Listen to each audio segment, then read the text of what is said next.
I told you earlier that I loved writing and that I had written all the way through high school. And I had been praised for my writing by my English teacher, who was a very great influence in my life. But my other love was acting, and I was in every play that was going at high school. And because I went to a girls' school and I've got a deep voice, I was often the main male character in the plays that I was in. And I was desperate to go to drama school, absolutely desperate. And my father said, honestly, you know, it's just not a career because, you know, most actresses and actors are out of work.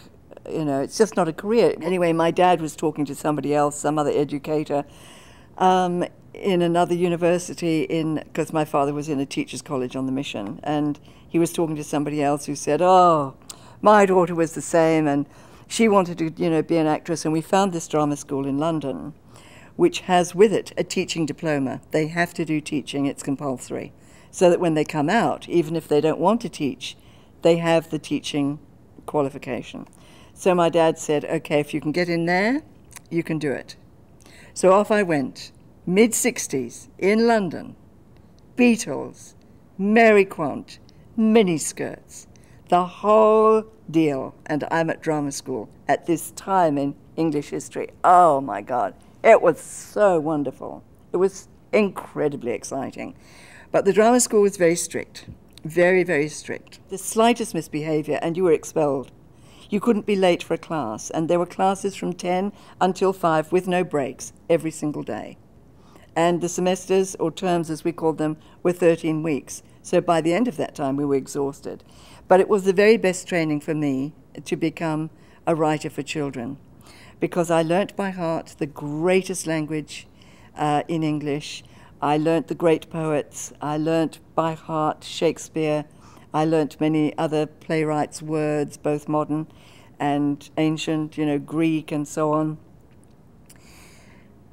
And I find now, when I'm writing, that my drama training is the best possible training that I could have had to be a writer of picture books. Because although I cannot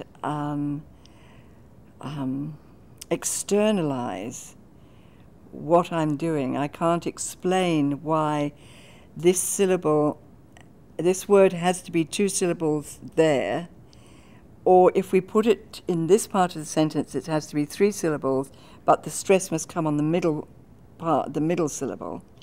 I can't explain any of that, but I know by reading aloud my work when it's working and when it's not. And I think that there are a lot of people who think they can write for children who don't have that sense of literary rhythm. And without it, you're not going to capture children's hearts. You can have the most fantastic characters. You can have the most wonderful plot. You can have trouble that would, you know, wring tears from a stone. But if you haven't got rhythm, you haven't got the kids. They're not with you. And I got rhythm, basically, because I went to drama school.